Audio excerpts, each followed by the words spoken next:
Am I the asshole for excluding my nephew from my son's birthday party? My brother, his wife, and 5-year-old son have been living at my parents' house since 2019 because of financial issues. My nephew's spoiled. He misbehaves and gets away with everything, throws epic temper tantrums if things don't go his way. I have an 8-year-old son, and every year when his birthday party's over and everyone gets ready to go home, my nephew'd collect the gifts my son received and throw a tantrum till we let him go home with them. My sister-in-law would spend an hour complaining about their financial situation and try to convince me to let my nephew keep all the gifts because he saw them. I tried to hide them in another room, but my nephew got access. I suggested making a list of the toys my son received so my brother and sister-in-law would buy similar stuff for my nephew, but they'd end up leaving with them. My son would feel devastated and sad afterwards. Not just that, but in a matter of a week, we'd visit my parents' house and see most of the toys destroyed. This year, as my son's 9th birthday party rolled around, my husband straightforward said, "Listen, I don't want what happened in the past couple of years to happen again. It's time we put an end to your brother and his wife's enablement. Your nephew shouldn't be invited if you don't want issues at the party. I'm just letting you know if they bring him anyway, I'm taking the party over to my parents' house 3 hours away." So I called my brother and let him know that he either leave his son at home and attend my son's birthday party with his wife or not attend if he didn't want to. He hung up and then called again in a few minutes and was livid, asking if I was serious about what I said about excluding his son from his cousin's birthday, and I said the reason for that is because of my nephew's misbehavior. He laughed, saying, "What misbehavior? He's a child, for Christ's sake. Go ahead and name one kid who doesn't misbehave." I said what his son does, which is taking my son's birthday gifts and then crying and yelling his way into leaving with them, was not fair, because those gifts were given to him and he shouldn't be guilted into giving them away on his birthday. My brother started talking about his struggle to buy his kids new toys and said him and I should encourage the kids to share. I said no, because everyone deserves to receive gifts and not be expected to share or give them away. I said his and his wife are welcome to attend, but my nephew isn't. He first begged and promised he wouldn't let his son touch anything, but then got angry and said he was appalled, completely appalled by my coldness and cruelty to exclude my nephew like that. He said his son understands what's going on, and once he tells him his aunt excluded him from his cousin's birthday party, I shouldn't act surprised, 'cause neither he or his son will forget how I treated them, and then he hung up. Mom roasted me about my decision, saying I'm causing emotional damage over a few gifts. She and Dad wanted me to apologize and invite my brother's family. My boyfriend cheated on me with my best friend, and now she's trying to get me into legal trouble. My boyfriend of almost 3 years cheated on me with my best friend. We were driving to his hometown a few weeks ago and we were talking about future plans. I brought up marriage and he said he wasn't ready and kind of explained why. He's been struggling with a sex addiction for years and never told me. After that, something just didn't sit right with me. A few days later, there was still that feeling in the back of my mind, so I went through his phone. I found her nudes under a passcode protected app. I almost left him there and then, but we've been together for 3 years and have built a family and a life together. He explained what had happened, and they had been sleeping together for 2 months before he ended it in July. Not to mention, she never told him that she had herpes. Apparently, they got plastered one night and she started trying to kiss him, and everything else went from there. I told him that he had a week to find help, whether it be therapy or addiction help, because I wasn't going to give him a third chance.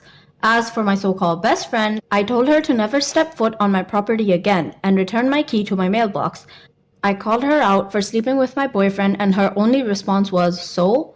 I also tried to tell her fiancé, but she made that literally impossible. 3 weeks have gone by and we are still trying to make things work, and they're going okay. But now my ex-best friend has been trying to make my life a living hell. She has told lies about me to our mutual friends. I called it a loss since they sided with her.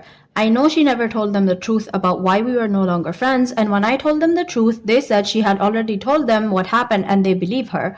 Fast forward to yesterday. She called the cops on me twice. The first time she called in for a nuisance complaint because my dogs were barking in my backyard. They started barking at someone walking their dogs for a minute. I was out with them. She also told them that I didn't have a dog license. I never got one for this address since it was my college address. That same afternoon, she called the cops because she wanted her apartment key back and was playing the victim, saying she didn't feel safe. The cops called me and asked me if it was something I could drop by her house. She's my neighbor, because they didn't see the need to come out over something so trivial. She is literally the most narcissistic person I have ever met and cannot believe I once called her my best friend. Like, how could someone you trust do something like that and make it seem like I'm the one at fault? Am I the asshole for not letting my husband go to a postponed bachelor party trip? One of my husband's closest friends got married in a courthouse ceremony last year. They debated postponing their entire wedding but decided to just do a courthouse wedding to save money. They threw a smallish reception-like party in their backyard to celebrate with friends and family instead. Since they also both had to cancel their bachelor and bachelorette parties, they decided to use some of the money they saved from the wedding to go on trips with their friends. My husband's friend decided he wanted to go to Vegas. He sent out an email to everyone invited detailing the trip. His friend would book and pay for an entire villa suite, so the only thing the attendees would have to pay for would be airfare and spending cash. When my husband told me about this, he was so excited as he's never been to Vegas. This seemed like the perfect trip since his friend was covering a huge expense. However, we have 2 young kids at home, a 3-year-old and a 6-week newborn. The trip is in 6 weeks, and my husband's friend wants for sure answers on who is going by the end of this week so he can finalize reservations. I told my husband I don't want him to go because I need help at home. He's pretty much begged me, but I did not give in. I do not think I can handle the needs of both kids by myself. Neither of us have family nearby, and I'm pretty much estranged from all my family anyway. The only real option for help we have is his mom, which she lives 3,000 miles away. He offered to pay for her to come to stay help, but I told him we can't afford it, which he should know. I was also upset that he thought we had the money to pay for all this at all. We have 2 kids and we shouldn't be spending our money on gambling party trips. I pretty much put my foot down and told my husband he can't go, and there is nothing he can do to convince me that he should or that it's even an idea worth entertaining. He's been trying to convince me and come up with ideas that he thinks will make it work. No matter how many times I tell him to stop, I finally snapped at him and told him to drop it because he's not going and there's nothing he can do to convince me otherwise. I told him his priority needs to be his family right now and not going off with friends to blow money on drinks and gambling. He called me a controlling jerk and that I'm depriving him of a once-in-a-lifetime trip. I told him if he went, he would be missing out on a once-in-a-lifetime moments with his kids and that he needs to focus on. I told him he just needs to drop it and tell his friend he can't go and be done with it. He told me that he hopes I remember this when there's something that I really want to do, because he would never deprive me of an experience like this. He did finally tell his friend he can't go, but now he's barely talking to me and pretty much only talks about things related to the kids. I can't even understand why he thought going would be a good idea. But am I the asshole here? Am I the asshole for throwing my neighbor's apology back at her? A neighbor pushed my buttons and my sister thinks I misread the situation and reacted like a major asshole, so I'd love some outside perspective. I'm 32 female. My wife passed away 2 years ago and I've been living alone in the home we bought together.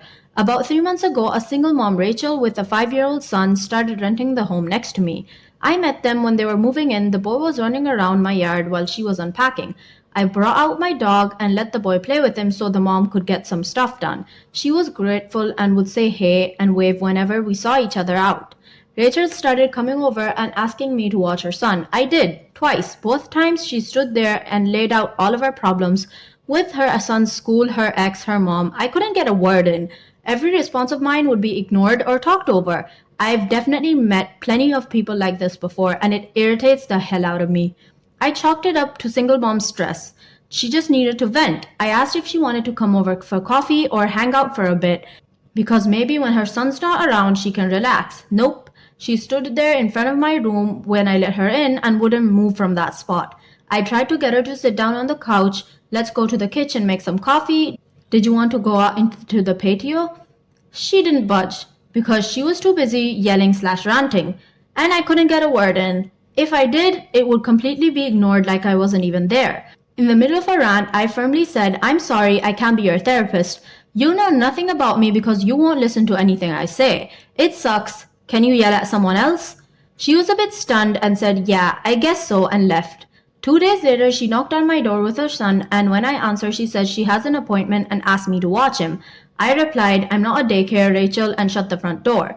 She knocked a few more times and then left. The next day, I come home from work and there's a bag of ground coffee on my porch with a note attached that says, you wanted coffee. I interpreted it as a sarcastic middle finger from Rachel. I took the bag and tossed it across her yard near her front door. The next time we were both outside, I pretended not to see her. She shouted over if we could chat. I ignored her. Anytime I see her now, it's like she doesn't exist. My sister/BFF thinks Rachel was genuine and that it was her way of apologizing. I'm standing firm in it being a petty dig and wasn't an apology. Rachel never apologized to my face. She only loudly bitched at it. My sister says I'm now the mean witch of the street because I refuse to accept Rachel's apology. I say my mental health is more important than getting ranted at by a neighbor who wants free childcare. Am I the asshole here? Did I misinterpret the note and reject a genuine apology? Okay guys, that's all we have for today. Don't forget to leave a comment on what you think about all this. Leave a like if you've enjoyed, cause it really does help my channel. Bye bye!